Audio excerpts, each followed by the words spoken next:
everyone. Hey YouTube, it's Amanda here. Happy New Year's. It's about 12:30 a.m. January 1st, so happy 2026. 2025 was actually a pretty awesome year, like a lot of ups and downs. Um, but yeah, I had a pretty quiet New Year's at home. While New Year's was happening, I decided to do a tarot reading. And yeah, typically I do a three card spread every day, kind of asking, help guide me for my day. For this one, I kind of just did a three card spread, something simple, guide me for my year. So this is kind of like my 2026, kind of what I'm hoping to bring into the year. So I usually do a three card spread, but if any cards fall out during the shuffle, I tend to keep them. So I had one card fall out, so ended up being like a four card spread. So I figured I'd share it with you guys. So the first card I got was the Six of Swords, which I thought was really interesting. So while I was shuffling, this is the one that fell out onto the floor, and I didn't know what it was until I picked it up. And the Six of Swords, so move from problems and be mindful of what you take.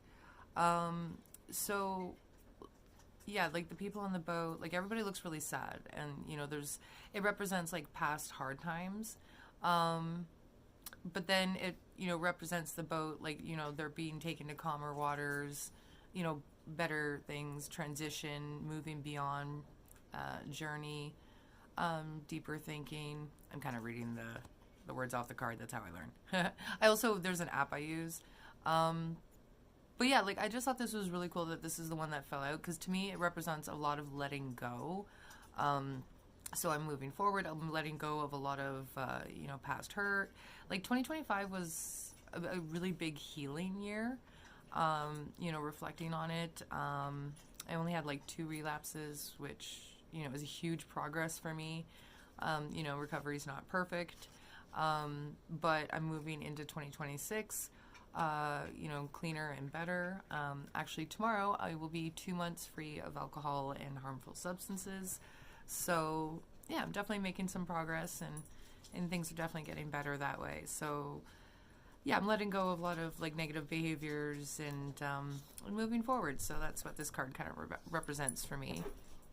And then the first card when I did the 3 card spread was the Six of Cups, which I thought was really cool, because this represents a lot about like being childlike, nostalgic, reaching out to others with love and compassion, healing, comfort, pleasure after hardship.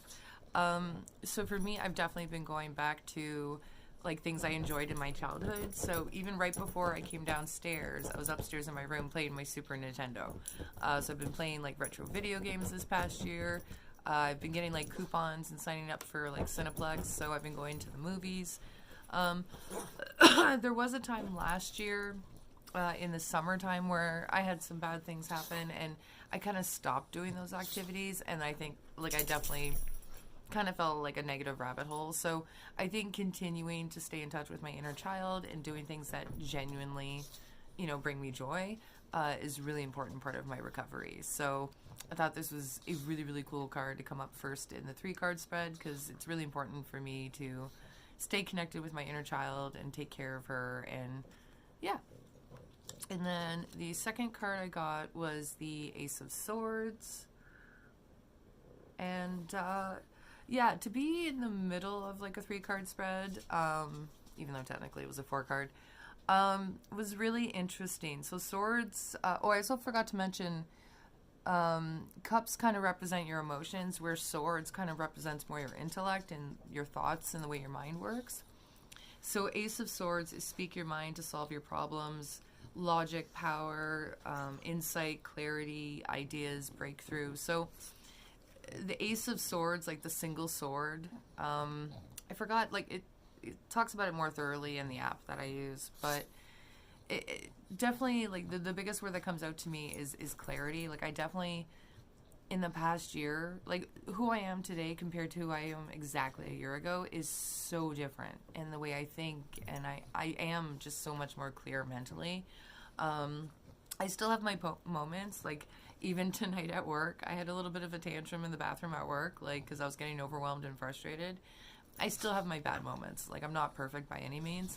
But when it comes to my thoughts and the way I perceive things, and I'm not, that's like, I don't react as quickly. That's a huge improvement. So, and I want to continue working on that. And my dogs are arguing.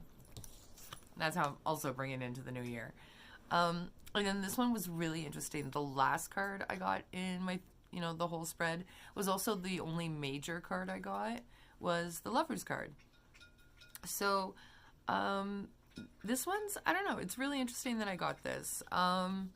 Like in 2025, I don't know, it was a kind of a complicated time for me when it comes to like love and relationships and connecting with people. I think going into 2026, like 2025 was hard because I did have to establish some boundaries, which I was really proud of myself for. But then I did lose some loved ones in the process. Going into 2026, like I definitely, like the Lover's card, it's not just about like intimate relationships or, lovers per se. It could be, friendships, companionship. I think to me, it even can represent like self-love and learning to love myself. Because I think when I finally figure out who I am and how I need to be loved, then I can, express that to someone else. So yeah, I think, yeah, and then also talks about inspiration, motivation, beauty, action, commitment, choices. Celebrate the love in your life. So, yeah, I think I need to celebrate the loves that I do have in my life, like myself, my pets, losing my voice, my kids. I'm very grateful for a lot of things. I have an awesome job. I work with some amazing people. I have a home that I love. I have some changes and things coming up in 2026 that I'm a little nervous about, but excited because I've learned, challenges and scary things are good. Yeah, and, I don't fear things nearly as much as I used to. Even bad things are challenges because I know I can get through it. I have a much better toolbox. Like this past year, I definitely worked a lot more on meditating, journaling, connecting with people. I've kind of switched up. I'm still trying to figure out my recovery journey and kind of my program and stuff like that, but staying connected with people has been so important, and I've been so fortunate that I've made some really awesome friends recently that have been really awesome and supportive. So, yeah. So that's my tarot spread for the New Year's. So happy New Year's 2026, everybody. And, yeah, we'll see you all soon. Bye for now. All right, so I just had to show off. I'm enjoying some homemade in the air fryer mini donuts with some cinnamon, so yummy, and a cafe mocha. Things are pretty good right now. It's 12:14. Happy New Year's. All right, finish my snack. Get started soon. Alright, so I'm trying to get ready to record a video. My ugly front door's in the shop, but that's okay. And the dogs are being crazy and cute. Because I was upstairs for a while. But, yeah. I'm going to turn this off because the air fryer's still on. I'm making mini donuts. I'm going to make new coffee soon. This will be a cute little outtake. Yes. Alright. Stop it.